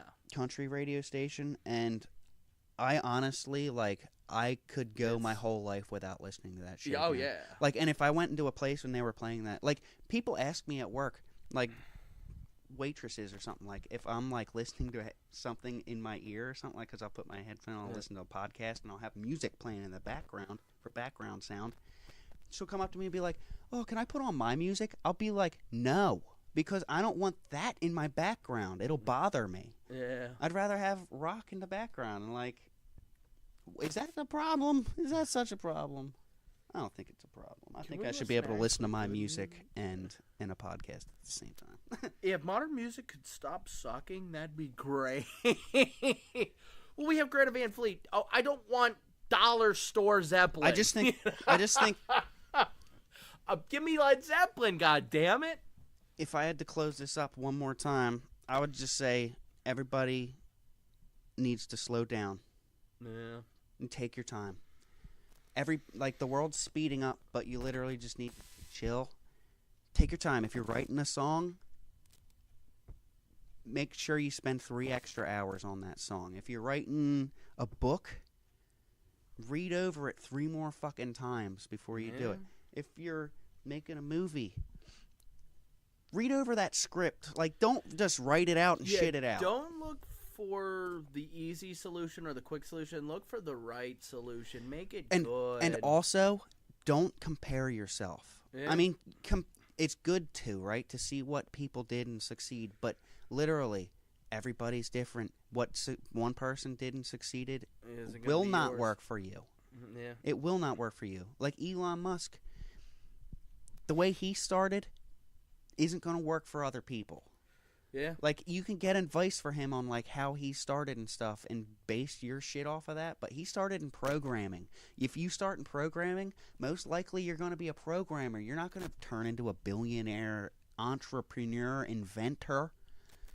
Yeah. So, like, everybody's individual. You just need to take your time, meditate on it, literally. I'm not kidding. Write a song, take that 5 minutes, sit there and just clear your fucking head. Get back to it. Even if you're going into a movie, meditate before that movie. You'll probably have a better time. That slower movie, definitely. I guarantee it. If you go to a movie, if you just take 5 minutes in your car, sit there, close your eyes, put on like just the soothing sounds of nothing, and you take 5 minutes before you go into the movie, go and watch the movie, you'll have such a more relaxed time. You'll be able to watch there. You'll sit there. And also going like, where's this gonna go? How's it gonna take me? What's gonna happen? Yeah, don't go in don't being have like expectations. don't go in there being like episode 2 was so fucking bad that like this is gonna be trashed, because then you're gonna think it's trash. Bad. Yeah, you gotta go in being like, you gotta go into episode. This is gonna be. If you go into episode 3, right? You gotta go in there like it's the first one. Yeah. Like, expect it to be a new adventure. Like, everybody has such an expectation that the last movie has to own up to the next movie. This will be like this. It's like, just take it as it is. I don't care if it's a sequel or whatever it is. Every movie is individual, and I feel like that's why sequels are bad, because they're trying to get homage to the first one, and it really makes it bad. If they just made a second movie and called it the second one, probably work out. But we've been pushing it here for time-wise, so close it up on this analog versus digital debate, which is kind of one-sided here. Guys, definitely get in the comments and let us know. I 100% guarantee a lot of you would like streaming over digital or analog, but give us your arguments for sure. Don't forget to subscribe. Don't forget to tell people about us. We definitely need, we need you guys. That'd be great. Gotta get the rumbling going. Because, we got some new stuff coming. Yeah, we got new stuff coming. The more you guys come in, the more we can do. Better the quality can get. And, yeah, so it's been a good week. Next week will be something else. We're going to get that game going eventually. Sorry, guys. I did say that we were going to get that going, but, progress is going to be slow with that, but we'll get it eventually. Yeah, at some point, figure one we'll thing get out that at a time. we'll get that Tetris playing for you. Yeah. So yeah. This has been guys talking about stuff for this week. And we'll catch you next week with another episode. Yep. All right. See you guys.